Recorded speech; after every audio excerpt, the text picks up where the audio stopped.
पेड़ अभ्यास पुस्तिका कक्षा 6 सामाजिक विज्ञान का भाग पृथ्वी हमारा आवास का अध्याय 1 के प्रश्नोत्तर हल करेंगे। अध्याय का नाम है सौरमंडल में पृथ्वी। तो चलिए, प्रश्न नंबर 1 है, बुध ग्रह सूर्य की एक परिक्रमा पूरी करता है।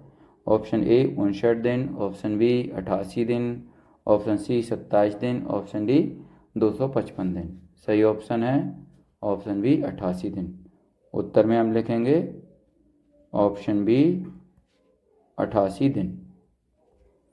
चलिए बच्चों, प्रश्न नंबर 2 पर आते हैं। पृथ्वी का उपग्रह है। ऑप्शन ए चंद्रमा, ऑप्शन बी बृहस्पति, ऑप्शन सी मंगल, ऑप्शन डी शुक्र। तो इसमें सही ऑप्शन है ऑप्शन ए चंद्रमा। उत्तर में हम लिखेंगे ऑप्शन ए चंद्रमा।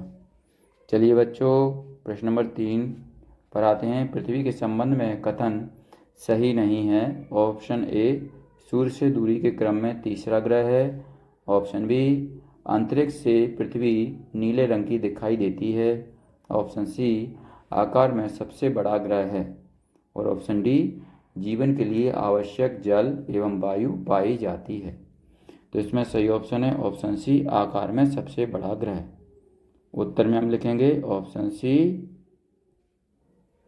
आकार में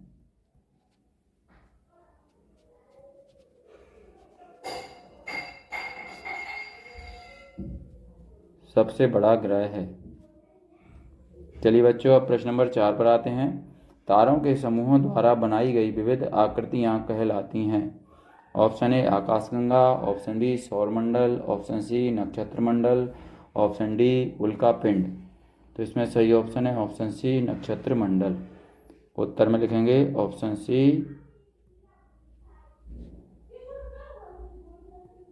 नक्षत्रमंडल। चलिए बच्चों, प्रश्न नंबर 5 पर आते हैं। पृथ्वी का ताप सबसे ज़्यादा कौन से ग्रह पर होगा? ऑप्शन ए बुध, ऑप्शन बी शुक्र, ऑप्शन सी पृथ्वी, ऑप्शन डी नेपच्यून। तो इसमें सही ऑप्शन है ऑप्शन बी शुक्र। उत्तर में लिखेंगे ऑप्शन बी शुक्र।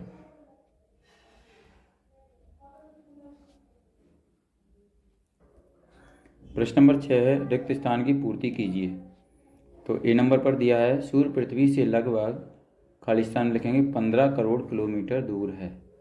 इसके बाद ऑप्शन ए, इसके बाद बी नंबर पर है ध्रुव तारा की सहायता से, खाली स्थान लिखेंगे उत्तर दिशा का पता लगाया जाता है। सी नंबर पर है ग्रहों का चक्कर, खाली स्थान में लिखेंगे उपग्रह लगाते हैं। इसके बाद डी नंबर पर है सूर्य के निकट का ग्रह, खाली स्थान में लिखेंगे बुध है। चलिए ई नंबर पर आते हैं, सूर्य एक, खाली स्थान लिखेंगे तारा है। प्रश्न नंबर 7 पर आते हैं, खगोलीय पिंड किसे कहते हैं? तो उत्तर में लिखेंगे सौरमंडल में पाए जाने वाले सभी तारे, ग्रह, उपग्रह को खगोलीय पिंड कहते हैं। प्रश्न नंबर 8 पर आते हैं, प्राचीन समय में लोग रात्रि में दिशा का निर्धारण किसकी सहायता से करते थे? तो उत्तर में लिखेंगे प्राचीन समय में लोग रात्रि में दिशा का निर्धारण तारों की सहायता से करते थे। चलिए प्रश्न नंबर 9 पर आते हैं, चंद्रमा एवं सभी छोटी चमकीली वस्तुओं को हम दिन के समय क्यों नहीं देख पाते? उत्तर में लिखेंगे सूर्य के तेज प्रकाश के कारण चंद्रमा एवं सभी छोटी चमकीली वस्तुओं को हम दिन के समय में नहीं देख पाते। प्रश्न नंबर 10 पर आते हैं, उपग्रह किसे कहा जाता है एवं वे कितने प्रकार के होते हैं? तो उत्तर में लिखेंगे उपग्रह वे कहलाते हैं जो किसी पिंड अर्थात ग्रह के चारों ओर सुसंगत और स्थिर कक्षा में होते हैं।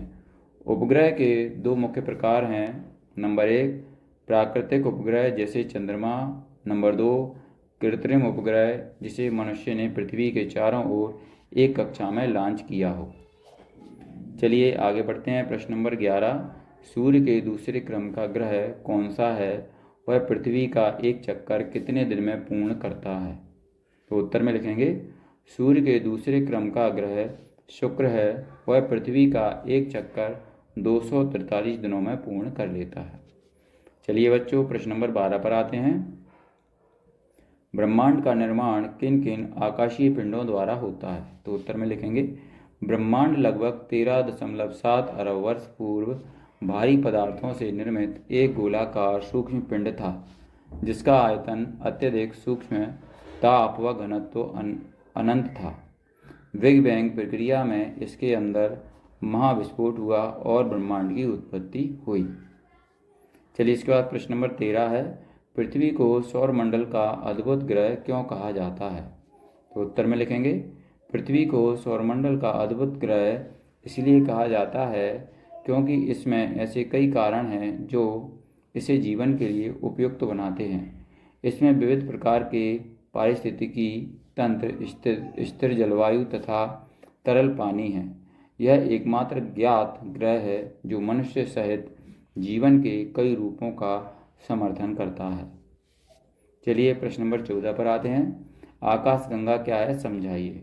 उत्तर में लिखेंगे आकाशगंगा एक विशाल अंतरिक्ष प्रणाली है जो सितारों, धूल, अंतरतारकीय गैस, तारकीय अवशेषों और डार्क मैटर से बनी होती है। ये सभी पदार्थ एक भारी गुरुत्वाकर्षण द्वारा बंधे हुए होते हैं। गैलेक्सी शब्द ग्रीक शब्द गैलेक्सीज से लिया गया है, जिसे हम हिंदी में आकाशगंगा भी कहते हैं। चलिए बच्चों प्रश्न नंबर 15 पर आते हैं, तारा व ग्रह में अंतर लिखिए। तो उत्तर में लिखेंगे तारे और दूसरी तरफ लिखेंगे ग्रह। तो तारे में लिखेंगे हम तारे किसी आकाशीय पिंड के चारों ओर चक्कर नहीं लगाते, और ग्रह में लिखेंगे ग्रह तारों के चारों ओर चक्कर लगाते हैं। इसके बाद तारे स्वयं के माध्यम से प्रकाशित होते हैं और ग्रह स्वयं के माध्यम से प्रकाशित नहीं होते। तारे अपनी स्थिति नहीं बदलते हैं और ग्रह तारों के सापेक्ष सभी ग्रहों की स्थिति बदलती रहती है। चलिए बच्चों हम आगे बढ़ते हैं। प्रश्न नंबर 16 है, सौरमंडल का नामांकित चित्र बनाइए। तो उत्तर में ये देखिए बच्चों, यहाँ पर अपने ये सौरमंडल का नामांकित चित्र बना रखा है। यहाँ पर ये सूर्य है, इसके बाद इसके पास में मर्क्यूरी है, इसके बाद वीनस है, इससे दूर अर्थ है, इससे फिर दूर है मार्स, इससे और अधिक दूर है जुपिटर, और जुपिटर से और अधिक दूरी पर कौन है? सैटर्न, और इससे अधिक दूरी पर है यूरेनस, और सबसे अधिक दूरी पर है नेपच्यून। तो यहाँ पर ये बच्चों हमारा अध्याय 1 समाप्त होता है। अगर आपको हमारा ये वीडियो अच्छा लगता है तो इसको लाइक करें, अपने दोस्तों के साथ शेयर भी करें। इसी तरीके के और भी वीडियो पाने के लिए हमारे इस चैनल को सब्सक्राइब करना ना भूलें। धन्यवाद।